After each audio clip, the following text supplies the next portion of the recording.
can we say whether one fraction is bigger than another? Well, we define being greater the same way we did for whole numbers. We say one fraction is greater than another if it names a point further to the right on the number line. If it names a point further to the left, it's less.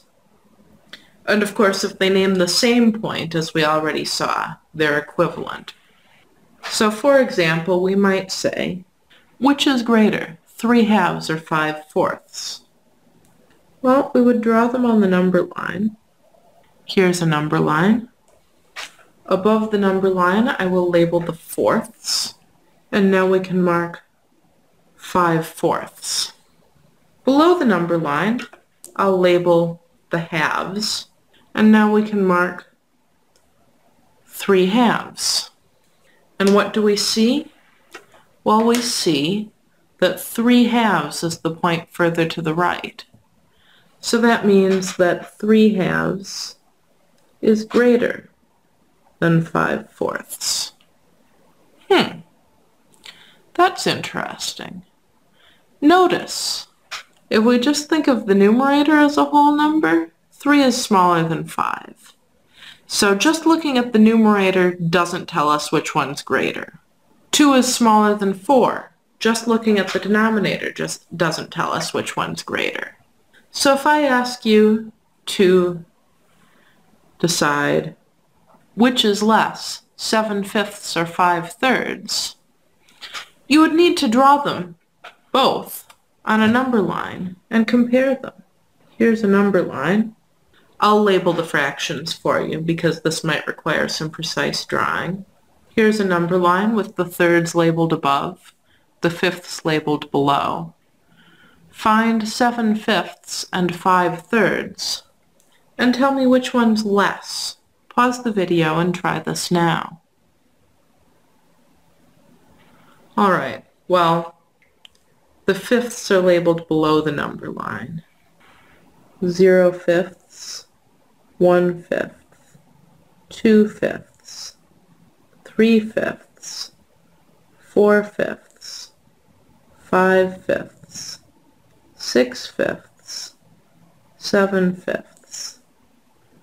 Here it is. The thirds are labeled above. 0/3, 1/3, 2/3, 3/3, 4/3, 5/3. Here it is.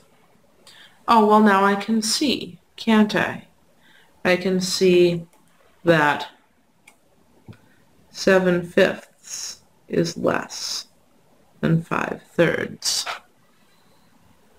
Now, I told you that we can't just look at the numerators. We can't just look at the denominators.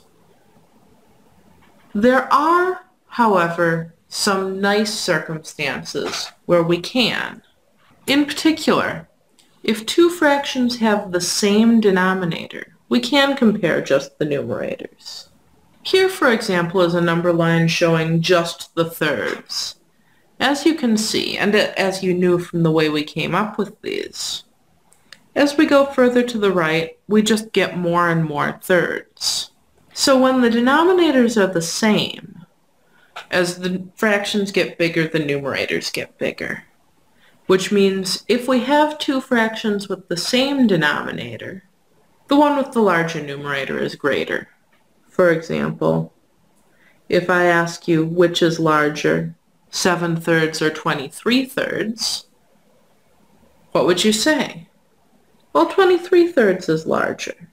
They're the same kind of thing, but 23/3 has more of them. We can also compare just by looking when we have the same numerators. If two fractions have the same numerator, we can just compare denominators. And what happens? In this picture, we see two fractions with the same numerator, namely 5. We see 5/2 and 5/3. Which one's greater? Correct, 5/2 is greater. What's going on here? Well, each fraction represents the same number of parts, in this case 5. However, the larger the denominator, the smaller each part. Right? When I have to cut each unit into 2 equal parts, I get bigger pieces than when I have to cut each unit into 3 equal parts. Therefore, when the numerators are the same, that is, I have the same number of parts in either fraction, then the fraction with the smaller denominator is greater. Remember, smaller denominator means each piece is larger. So if I asked you to decide which is greater, 8/11ths or 8/17ths, well, each one represents 8 of something, but an 11th is bigger than a 17th. Therefore, 8/11ths is greater than 8/17ths.